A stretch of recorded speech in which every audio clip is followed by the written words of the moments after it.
PodCastle, episode 647 for October 6th, 2020. The South China Sea by Zora Mai Kun. Rated R.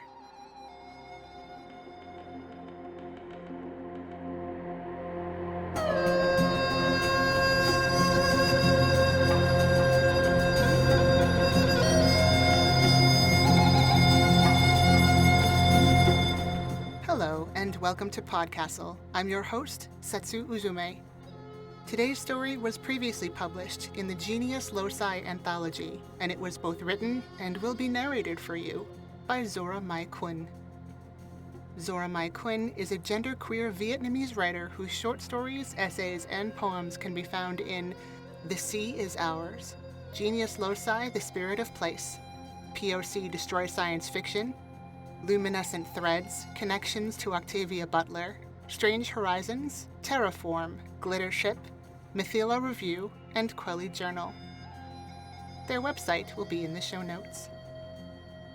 And now, hold tight to the people you love and enjoy the story.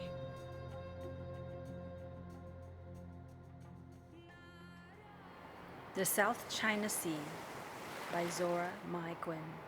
Read by the author. They are in the fragmentation of raindrops during monsoon season and the quivering of evaporating dew in the dawn of sea salt mornings. I am intimately familiar with them, for I have always been surrounded by spirits. Our village was built around a cemetery abandoned during the war. That was where we migrated to when our hamlet was massacred and over 1,000 lives lost. Ghosts were seen as regularly as any villager wandering through the tombstones in our gardens, passing the evening dinner table and swirling in the incense in our temples. I often caught a glimpse of them in the air, as if in shards of broken glass. With them always lingered a scent. It was this same scent that permeated the air when we drifted into the crest of the South China Sea. It was intermingled with the smell of misery and remorse and the taste of sweetened rust, as if you plunged an abandoned nail into sugarcane and then sucked on it for days on end. I knew then that we had ventured into that ghostly stretch of sea in which the souls of people still lingered aimlessly, struggling against the powerful wave, gagging at the descent of salt water into their lungs, playing out their deaths over and over again as if their hope for life somehow continued long after their demise. As soon as her swells began to coil around the boat, I felt the mood on board shift. Elders grouped together above us on the deck to set up a small altar. Damp jaw sticks were lit and inserted into nicks in the wood, and muffled invocations whispered. Let us pass in peace, dear mother. dear brother, dear mother. Please let us pass. From the darkness of the cabin below, I felt them pass through me, the victims of the sea, friends and families and strangers. Twice she had beaten me, swallowed my brother and sister, captured scores of people in my village, and betrayed my father. I hate you. I whispered to her. I thought I heard her whisper back to me. But it was only the sound of her salty tentacles rippling against the rotten wood of our fishing boat. My back was turned to her as I methodically dumped the mixture of bile, feces, and urine that had been collected in the buckets kept at various corners of the small boat. She felt uncharacteristically calm, a quietness that made me nervous. I averted my eyes from her, focused on my task. The mere sight of her caused such anxiety to well in me that I had taken to severe bouts of vomiting. She was nearly impossible to avoid, though. Her blue-green eyes taunted me from all directions, trying my best to shut her out and preferring the familiarity of the contents of the buckets to her misleading beauty. I studied the mixture of bits of rice and undisturbed fish bones from the previous night's meal. They were the markers of our life. So long as we breathed, these buckets would be filled. Leaning back, I dipped the first bucket into the warm waters, keeping my eyes on the deck in front of me, following the lines of the wood grain. I felt her tongue brush against my fingers, lapping at the blistering salt seared there. I pulled back reflexively, causing the bucket to fall overboard. Swearing, I reached to retrieve the bucket. It was then that I caught it out of the corner of my eye, a smudge of blackness on the horizon, half dipped into the ocean, half set against the sky. I turned toward it, although it loomed over the sea. Within seconds, the vastness of the sea reached out and struck me flat across my face.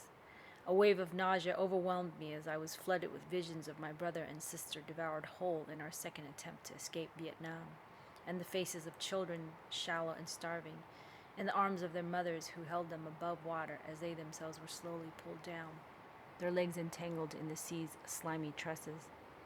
Nausea buckled my knees, dry heaving the dehydrated contents of my stomach onto the deck. "What use is this child of yours?" said a man near me.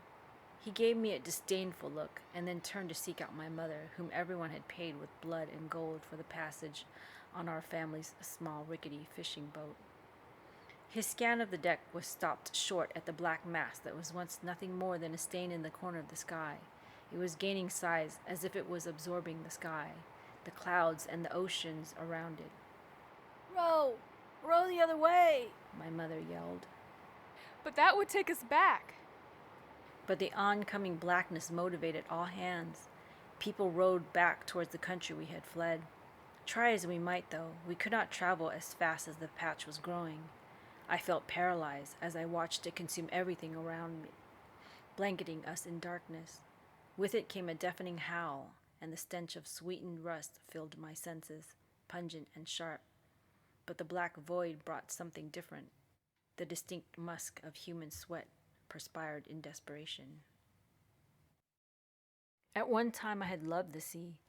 Every waking morning was filled with rituals of welcoming her waters, which always stayed damp on my skin. Nearly 10 years ago, when her father first purchased this boat, we had all looked towards her as our savior, a means to carry us away from Vietnam. Since we lost Can and Trúc, though, she was nothing more to me than a cruel, deceitful being that could never be trusted. Our first attempt was foiled almost immediately by the police patrols along the shoreline. The patrol boat had forced us ashore, and all those passengers that did not dive into the waters had been shot on land. Several dozen people decimated within seconds. On our second attempt, we got as far as we are now, the South China Sea. On that trip, the fear of police had passed into the fear of pirates. We had been 6 days at sea, and our supplies were low. That was when she betrayed us. When we were at our weakest, when the human waste we threw overboard spoke of death and starvation, she let out her siren's call, and then they came, partners in treachery. They invaded our boat, carried away our food and supplies, captured all the women and girls. The screaming was manic, with people lunging, flesh and bone sacrificed to attempt to stop them. But they had strength and machetes, and we had nothing.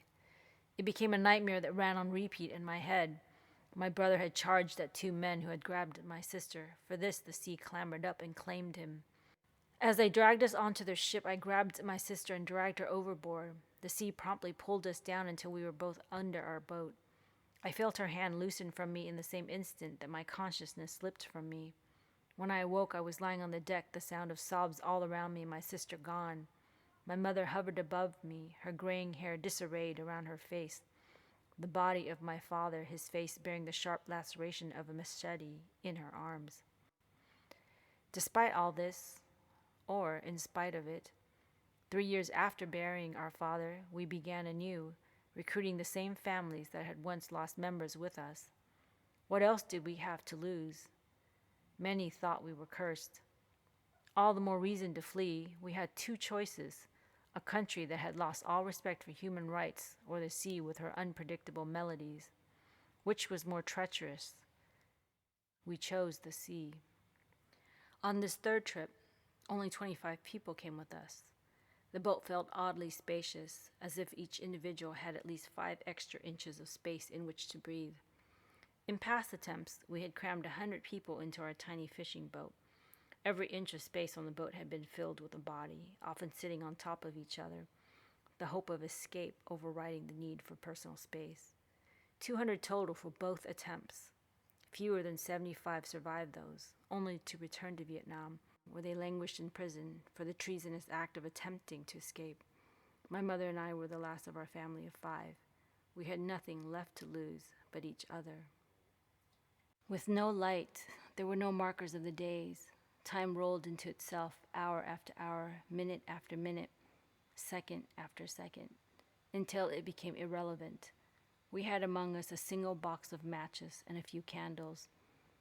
Though their wicks were long, we conserved them, not knowing how long we'd wander in the dark void. It was on my watch that I realized that the candle, like my hunger, remained still, as if frozen in time. The wick seemed not to diminish, nor the candle wax to drip. The spoonfuls of salted rice I had eaten lay savored on my tongue and cooling in my belly, as if I had just swallowed it. And yet, in the next instant, I was hungry again, as if I had not eaten in a month, and the candle had burnt down almost to the end of its wick. When I rose to blow it out, for fear of losing our only source of light, I was once again staring at a candle that seemed to have been burning for only a moment. Like a story told in reverse, out of order and out of context, moments passed or were about to occur and occurred over and over again, as if they had just happened. I could not take the inconsistencies any more. I retreated to the cabin underneath the deck, huddled among the children and elders where I sat numbly staring at blackness all around me. Mother poked her head down into the cabin from the deck. "Child!" she hissed. I ignored her. "My child!" She marched down the steps, trampling over people as she made her way to me, peering right into my face, the flame of the candle in her hand burning my eyes. She pinched me hard, but still I refused to respond. What would be the purpose? The damned sea had won again. There was nothing that can explain the darkness above except our deaths. "We are dead, Mother," I said. "Dead." "Ay, shut up and get up. I need your help." She grabbed my arm and dragged me up to the deck. She was fierce, like a firefly, unwilling to be defeated. She attempted to lift me up, but gravity helped me stay dumb and motionless. "No, Mother. There is nothing out there. No light, no life, no fish, no sound, nothing. We are on our journey to the next life. I want to see Father. I want to see Kan and Chuk again." She slapped me then. It stung, and I blinked. "Father would be ashamed of you," she said. The words struck at me harder than her slap. I shook her off and started up the stairway into the impending darkness. Reaching the deck, a wave of intense anxiety overtook my senses. I could feel the sway of the water so much more strongly than below deck, and the boat leaned, tremulously unbalanced on one side. I searched for something to grasp onto as the feeling of sinking came over me. I whimpered and my knees gave out. I fell onto the deck. On deck stood and squatted all of the adults on the fishing boat. I should have been with them. I had come of age last year and was by far the strongest and tallest among them. I could see all this in my mother's fierce eyes, but instead I had chosen to cower among the elderly and the children, welcoming death to my side. At least there my family members would outnumber the living. "We need you to help us bring down the broken mast. Its weight is making the boat lean into the water. If it falls, it will bash a hole in the hull." "No, Ma, no, I can't." Violent images began to flood me. Mother guided me to the mast that leaned to its side nearly cracked in half, but not quite broken all the way through. It hung over the side of the boat, pulling it into the water. People were furiously bailing water. The sight of water immediately threw me into a fit. I started wheezing, my eyes shut tight. I dropped to the ground again, pulling my arms around my head, blocking out the image of water pummeling me, water pulling Chuk and Kan into the sea. Mother shook me. "This is our boat. This is our responsibility. You know this boat better than anyone here, and you are the right size. We are all too small. The children are too small. You are strong. You need to do this, or else this boat will sink." I began to inch backwards. I felt my mother's arms around me, trying to grab me, and I broke into a sprint until I reached the stairs.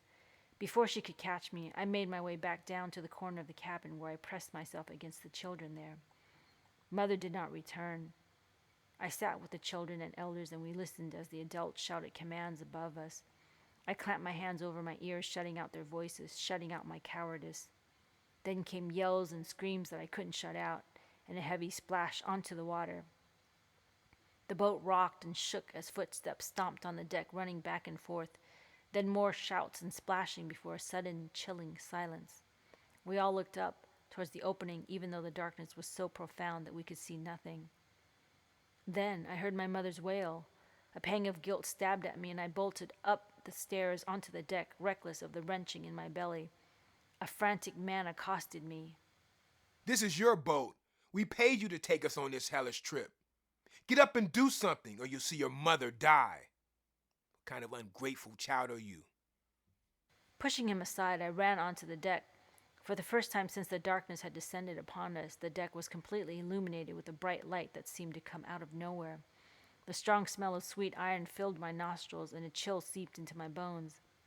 Before me, rising rapidly from the water, was a serpentine creature glowing silver and massive in proportion. The whipping lashes of the sea framed it on all sides. It roared as loud as thunder, echoing with tortured voices.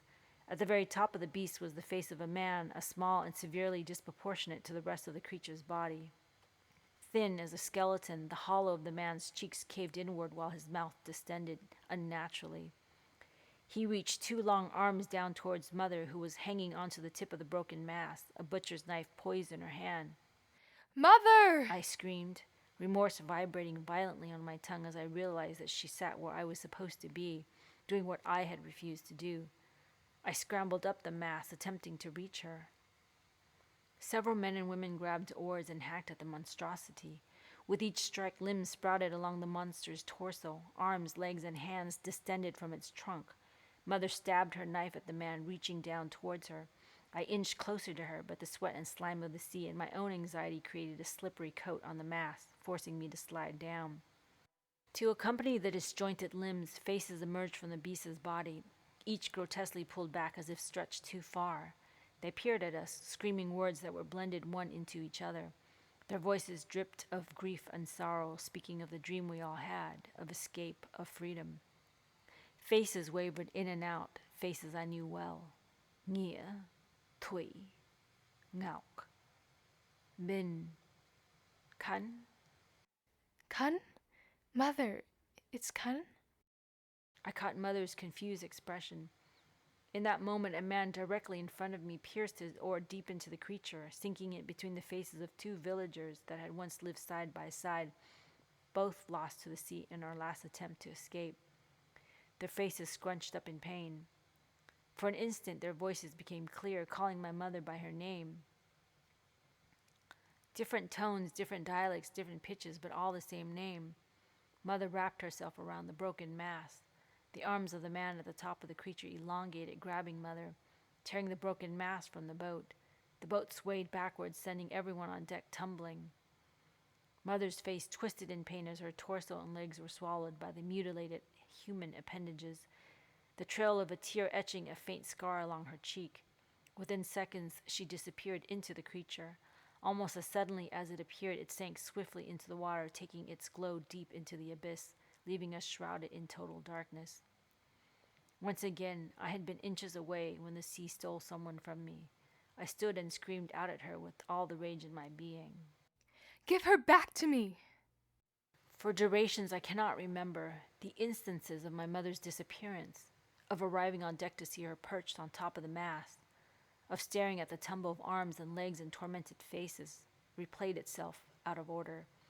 Around me, people began screaming as they slipped in and out of what happened, what was happening, and what was about to happen. Attempting to avoid insanity, we talked ourselves through each interval of time, moving collectively so that we could prevent madness from tearing at our minds.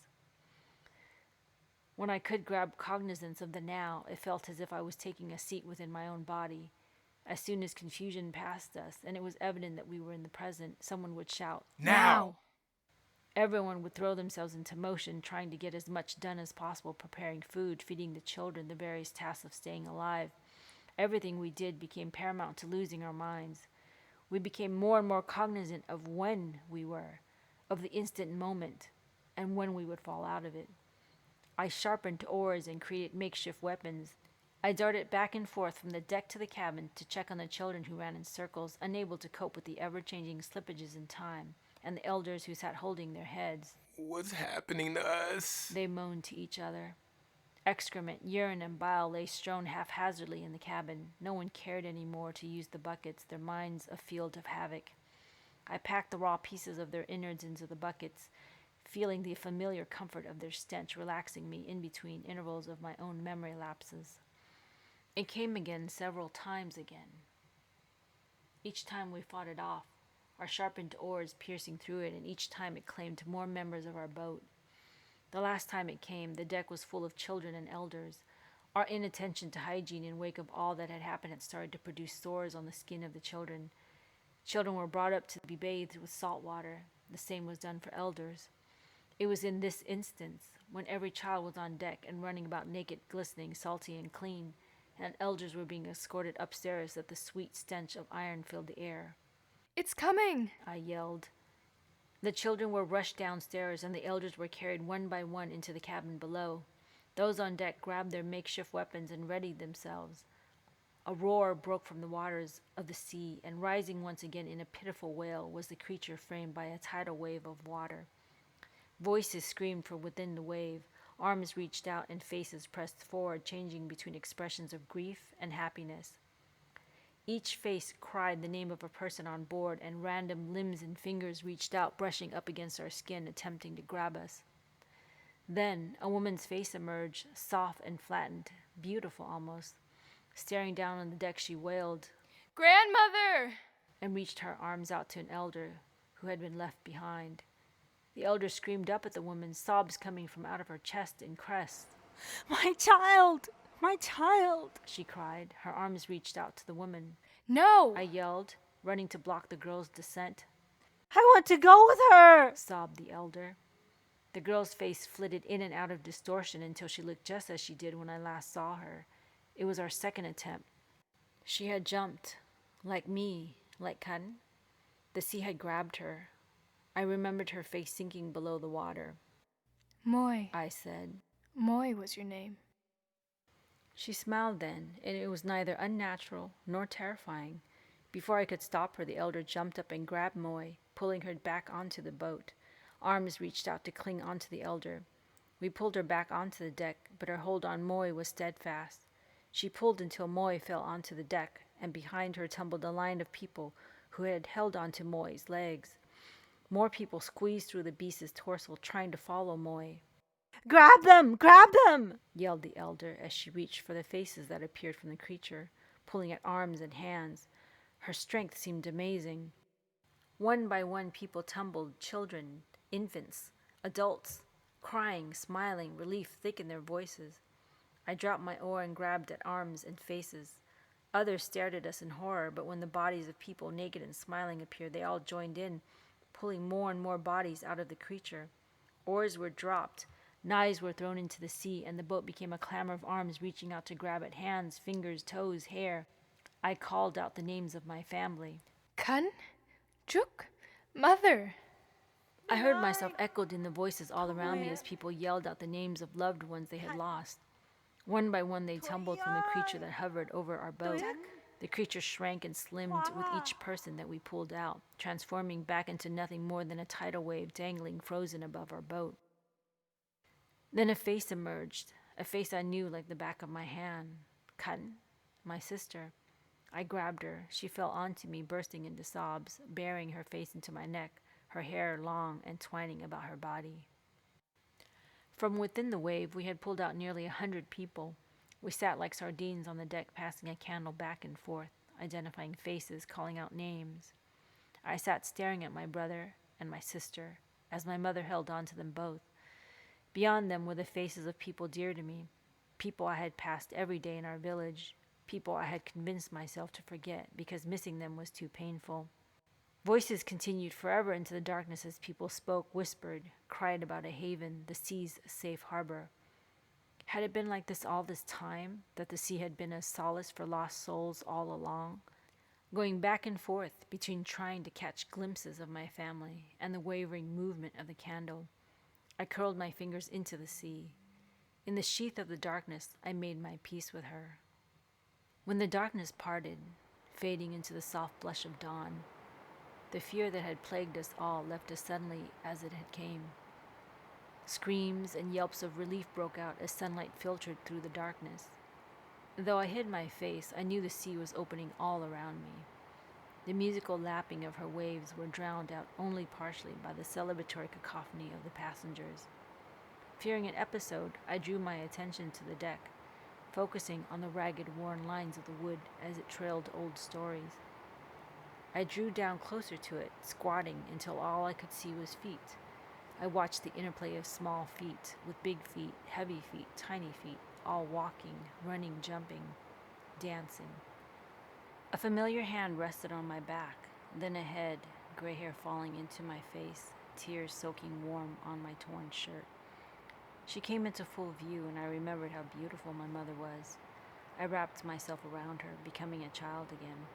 I let myself cry, darkening her shirt with sobs for all those faces I did not see, those that were not returned to us, those not taken into the protection of the sea, like father. Her arms curled around my body, and we held on to each other. Karen and Chuk joined us, tangling their limbs in ours. "Open your eyes," Karen laughed at me. I peeked open one eye and spied the vastness of the blue sea. I expected to be curled into myself within an instant, dry heaving onto the deck. But instead, waves of calmness washed through me. The sea was winking bright flashes of sunlight at me, her arms spread wide and inviting. I took a deep breath and opened both my eyes. The end.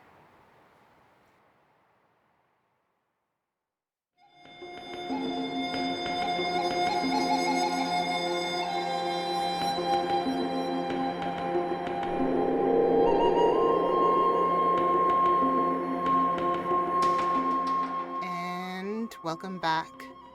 The author revealed to us that this is an Own Voices story that highlights the experience of Vietnamese boat people, many of whom risked their lives and the lives of their children to search for freedom which they were not able to find in their home country. For many refugees that flee persecution by sea, the ocean itself becomes an enemy. The author writes from a place of experience and has lost family to this kind of situation. Quinn writes, "I have lost many more of my people by sea, and this story pays homage to them and to the dream that somewhere in a special limbo space, they have all been waiting patiently to be found. It is a story about the plight of refugees and how the discrimination in our own country against them is just one part of a narrative of struggle." Thank you for that, Zora. If you're interested in more works by Vietnamese and Vietnamese diaspora writers, I invite you to check out Alison Ty's story, Caring for Dragons and Growing a Flower, Nhi Vo's story, The Ghost Years, and Aliette de Bodard's work on Escape Pod. And that was our show for this week. On behalf of everyone here at PodCastle, our audio engineer Peter Baravesh, our forum moderator Aussie Cat, your co-editors Jen Albert and Sheree Clark, along with all of our wonderful first readers, like Tierney Bailey, Sophia Barker, Matt Dovey, Aidan Doyle, Amelia Harrington, Kai Hudson, Craig Jackson, Julian Jarbo, Shamari Kirkwood, Devin Martin, Julia Pat, Hamilton Perez, Shrikrupa Krishna Prasad, Ziv Witties, Eleanor Wood, and Caitlin Zivanovich. Thank you for letting us share another story with you. PodCastle is part of Escape Artists Incorporated and is distributed under the Creative Commons Attribution Non-Commercial No Derivatives 4.0 International License. Feel free to share it, but don't sell it or change it. Our music is by Shiva in Exile. Everything we do on PodCastle is 100% donor funded, and if you'd like to support what we do, I invite you to join us on our Patreon at patreon.com/EAPodcasts. We'll be back next week with another tale. See you then.